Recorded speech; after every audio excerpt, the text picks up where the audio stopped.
Act III of The Importance of Being Earnest by Oscar Wilde. To Jack. My own. But what own are you? What is your Christian name, now that you have become someone else? Good heavens! I had quite forgotten that point. Your decision on the subject of my name is irrevocable, I suppose. I never change, except in my affections. What a noble nature you have, Gwendolen. Then the question had better be cleared up at once. Aunt Augusta, a moment.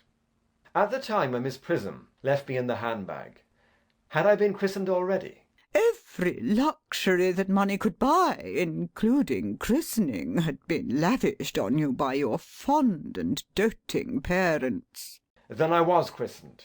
That is settled. Now, what name was I given? Let me know the worst. Being the eldest son, you were naturally christened after your father. Yes, but what was my father's Christian name? I cannot at the present moment recall what the General's Christian name was, but I have no doubt he had one. He was eccentric, I admit, but only in later years. And that was the result of the Indian climate, and marriage, and indigestion, and other things of that kind. Algy, can't you recollect what our father's Christian name was? My dear boy, we were never even on speaking terms. He died before I was a year old. His name would appear in the army lists of the period, I suppose, Aunt Augusta? The General was essentially a man of peace, except in his domestic life. But I have no doubt his name would appear in any military directory. The army lists of the last 40 years are here. These delightful records should have been my constant study. Rushes to the bookcase and tears the books out. M. Generals. Mallam, Maxbohm, Magley. What ghastly names they have. Markby, Migsby, Mobbs, Moncrief.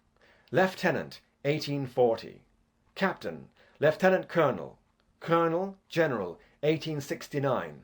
Christian names, Ernest John. Puts book very quietly down and speaks quite calmly.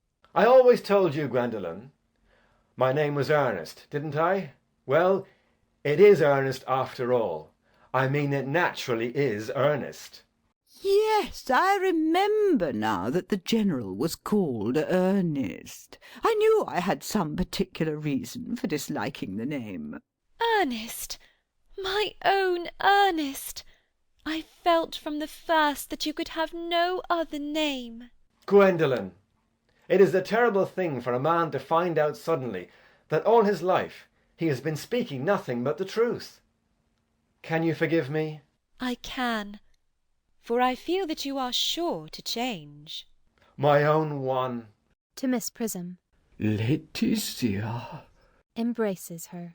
Frederick! At last! Cecily. Embraces her. At last. Gwendolen. Embraces her. At last. My nephew, you seem to be displaying signs of triviality. On the contrary, Aunt Augusta, I've now realized, for the first time in my life, the vital importance of being earnest. Tableau. End of Act III. And end of The Importance of Being Earnest by Oscar Wilde.